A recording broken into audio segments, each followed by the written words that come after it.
The Tom Woods Show, episode 738. Prepare to set fire to the index card of allowable opinion. Your daily dose of liberty education starts here. The Tom Woods Show.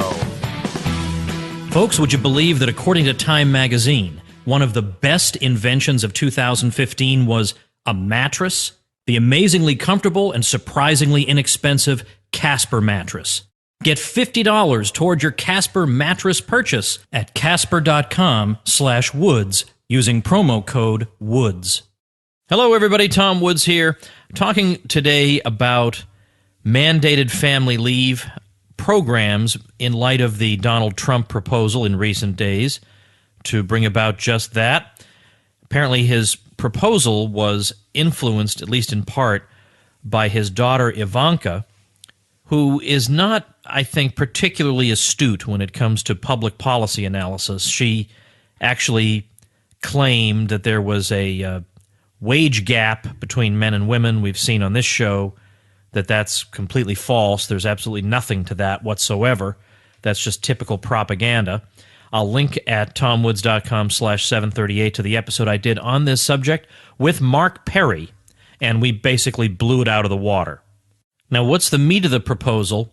It's 6 weeks of paid maternity leave, along with another set of proposals related to tax credits of various kinds for child care expenses. Now, that's a whole separate question, the issue of child care. I actually read an interesting article by Jeff Tucker in the past day or so. Somebody sent me about why child care is so expensive. And the answer is so obvious, it's shocking how obvious it is. A lot of times there are many factors at work, and it's hard to disentangle them all. But in this case, I think it was Pennsylvania where he showed the list of requirements and regulations that you'd have to abide by. And he asked the question, would you actually even consider entering this field if you saw this list of things? Or all the changes and updates you'll have to make. Now you got to take out the seesaw, and you got to do this and that. Absolutely crazy. The kinds of informal arrangements that people would very likely make, the kinds of economies of scale people would be reaching for, all these things are basically prohibited by regulations at all levels, whose outcome is much, much less child care available, far fewer child care services available than would be available if people were considered competent to make their own decisions. So that really is a separate question, but I do want to at least say something about the idea of tax credits. I think in general the idea of tax credits is a good one because it means, lower amount of taxes paid. And Rothbard generally made a good distinction between tax credits and subsidies. If the government comes out and pays directly for something, takes money from some people and gives it to others, we consider this illegitimate. Can't do that because it's taking from some and giving to others. But is a tax credit taking from some and giving to others? Only in the minds of people who think that the government rightly owns everything and that other people rightly own what you own. In that case, giving you a tax credit, which simply means letting you keep more of your money, this is like stealing from the other people who wanted to get their mitts on your money. Well, that's not how most of us define the word stealing. So I ain't accepting that. In fact, I was reading an article today by Ben Shapiro, who is outraged at the Trump proposal, as am I. It's a terrible proposal, the 6-week paid maternity leave proposal. But he's so upset about that he even criticizes the tax credits idea. He says, this is just a redistribution scheme toward families and toward lower-income Americans. Well, obviously, lower-income Americans are going to need more help paying for child care than higher-income Americans are. That is obvious, although the program actually says that after a certain income point that you reach, you're not eligible for the tax credits anyway. But he's saying that this is a redistribution scheme, these tax credits. But I think that's the wrong way to think about it. I think when we think about, for example, tax loopholes, the correct position is the Misesian Rothbardian position, which is not that we need to close the loopholes, but that we need to extend the loopholes. We need to make the entire tax code into one giant loophole.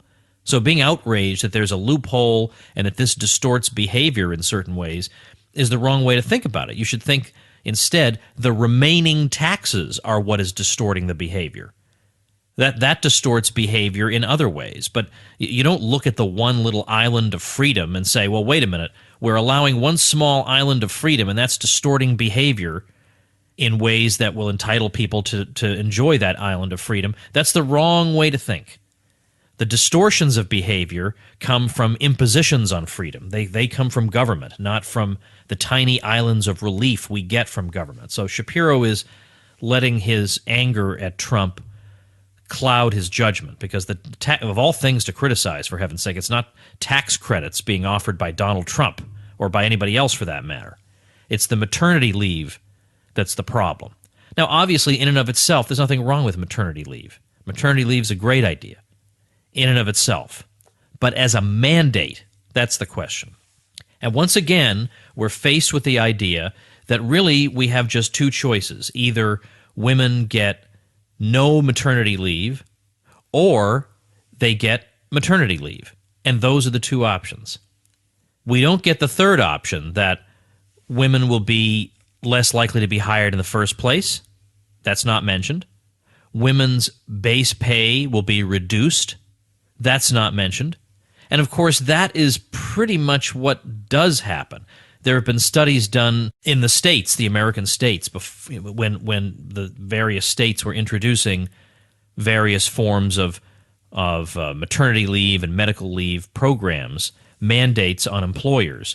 And it was found that wages were higher, or wage growth was much more vigorous for women in states that did not have the mandates. And employment was much better for women in states that did not have the mandates. Now, why would that be?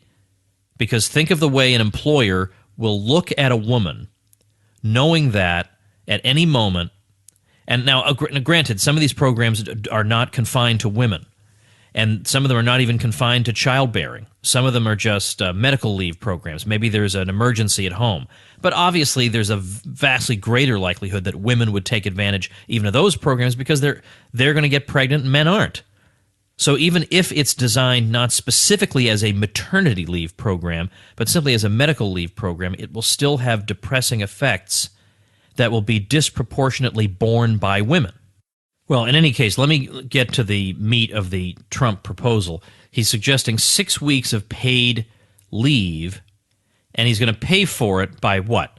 By rooting out abuse in the unemployment insurance program. Now, I don't know if even he believes that. Rooting out abuse in the unemployment insurance program. Rooting out abuse, that's how you're going to pay for it? And even if they could pay for it that way, then the question becomes, isn't that a one-shot savings? Once you've rooted out the abuse, isn't that it? Where would the ongoing money come from? Which is a good question. So I think it's safe to assume that employers would wind up paying at least a good chunk of the burden here. Hillary Clinton has a 12-week proposal, paid proposal, and she's claiming that rich people will just pay higher taxes.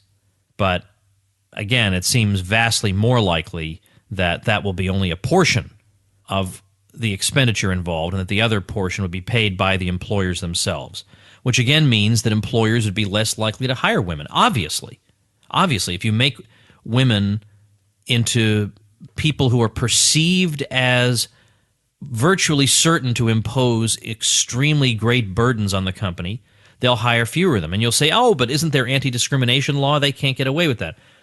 Well, yeah, I suppose that's true. Women could spend years and years in court trying to dispute an employment situation and claiming that not enough of them were hired, or the Justice Department could go after them. But that's fairly rare, or at least it's difficult and expensive, so it's a very clumsy response. So the fact is that you will have fewer women hired, or they will be hired in one way or another in positions where they can get away with having their compensation, their monetary compensation, reduced. Even if the employer pays zero of the money, by the way, funding the paid leave, there are still other expenses associated with these types of programs. I mean, for instance, there's lost productivity, as you're trying to look around for some kind of replacement, as you train a replacement. There are training costs, and yet you know that these are more or less wasted because you know the person is entitled to come back and keep the old job after the 12 weeks or whatever the period turns out to be. So there are expenses involved even there. But a good way to think about this, and it turns out I just read an article by Bob Murphy on this. He had the same idea. I had a more exaggerated example, but Bob says a lot of times we can come to understand the fallacy involved in some, public policy proposal by exaggerating the proposal. So my exaggeration was to say, suppose the rule was that as soon as you become pregnant, you can take the rest of your life off, paid. Okay, the rest of your life. The company has to, but you never ever work again, and the company has to pay you every single week for the rest of your life. Now, obviously, companies would be screaming, running in the other direction when it came to women wanting to be hired by them, right? Bob's example was, suppose you got 15 years, so not quite the rest of your life, but 15 years of paid leave.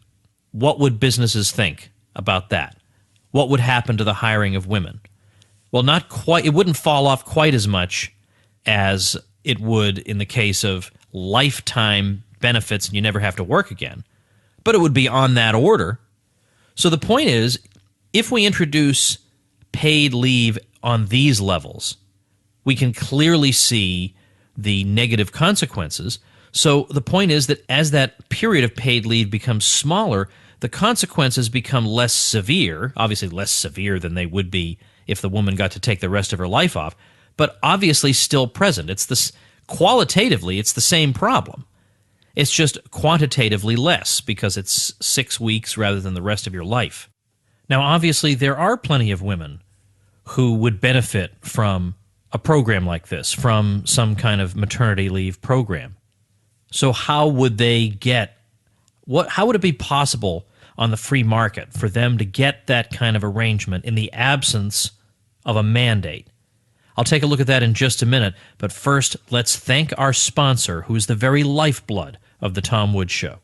Folks, I wrote a controversial article once, and I had people saying, how can you sleep at night writing an article like that? And it so happened that I put the proceeds from that article toward the purchase of a mattress. So in fact, the answer was, I'm sleeping better than ever, baby. And now look, you spend a third of your life on a mattress, and I actually consider, I'm not kidding about this, I consider my mattress to be one of the most important things I own, because sleep is very important to my health, and comfortable sleep is essential. But at the same time, I don't want to blow thousands of dollars on a mattress. Well, it's the free market to the rescue. In 2015, Time magazine said one of the best inventions of the year was, can you believe it? A mattress. In particular, the Casper mattress. Made in America and the most award-winning mattress of the decade already. With springy latex and supportive memory foams, it gives you just the right sink and just the right bounce. The Casper mattress is an obsessively engineered mattress at an astonishingly low price. And guess what? You can try it in your house for 100 days for free. And if you don't love it, they'll pick it up and refund you everything. Free shipping and returns in the U.S. and Canada, plus this. Get $50 toward your Casper mattress when you visit casper.com/woods and use promo code WOODS.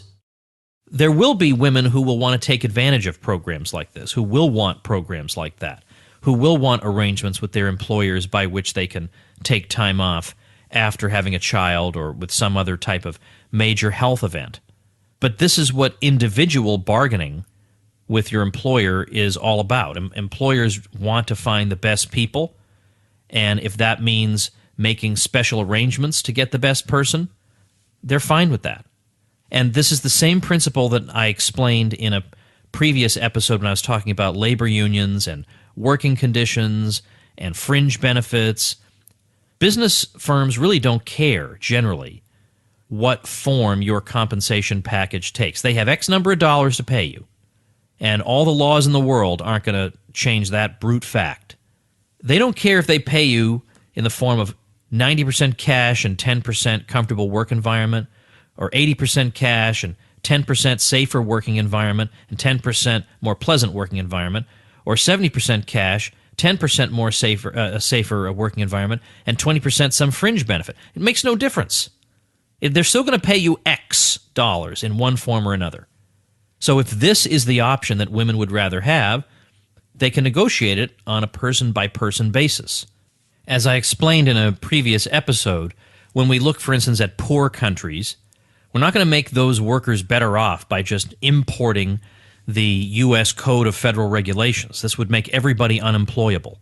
As the society becomes wealthier, I showed the process by which people opt for safer workplace environment, all these sorts of things that we take for granted, more leisure time. But if you ask them right now, as Ben Powell of Texas Tech University actually bothered to do, people who work in what we would describe as sweatshops today, they say they want the money. They don't want these other things right now. When they get richer and the society gets richer, then they can afford to opt for those other things. But these things are a luxury to them right now. But that's the idea, that as you become wealthier, it becomes possible to opt for a different compensation mix as opposed to just all cash. I just want the cash. Likewise, maternity leave is precisely one of these kinds of benefits that women can opt for, and they can negotiate with employers about. And there are plenty of employers that offer some kind of at least unpaid leave program, or that give you the option to work part-time for the company, perhaps from home. There are all kinds of arrangements that can be reached. But there are women who will not need to take advantage of a maternity leave program, and they basically bear the burden. They're the ones who bear the burden because they're going to be assumed to be ticking time bombs too, and they bear the burden in terms of less likely to be employed. And in general, it's been shown that again, wage growth was considerably depressed in those states that adopted programs like these. Now, from time to time, with programs like this, not just this particular program, but similar programs, you get arguments from the progressive left that, you know what, businesses are going to love this. They love it because they're going to find it's going to increase retention and all these other ancillary benefits. The question then arises, if this is so great for business, why wouldn't they adopt it already? Why do they have to be forced to do it? So don't ever, ever, ever listen to the progressive left when it says, oh, this mandate by government will be great for business. It'll more than pay for itself. A business will have higher profits. If they'd have higher profits, I bet they would have stumbled upon the idea by now. So what it boils down to, as usual, is that freedom is the best solution here. Let employers and employees hammer out what works best for them. The employer has X dollars to compensate you with, and if you want that X dollars distributed to you in forms other than strict cash, that would include some benefit like the opportunity to take time off and even perhaps be paid for that, that can be arranged, but it's got to be arranged in the context of the X dollars the employer has set aside as your compensation. That's it. Now, by the way, you will hear, oh, but other countries do this. Well, what does that mean? Most of these places have dreadful job growth and dreadful wage growth. So what does that prove? I was reading an article today on NBC.com, and they're talking about how the U.S. lags behind other countries. Well, maybe those other countries are wrong. Well, what does that prove? That's the dumbest argument of all.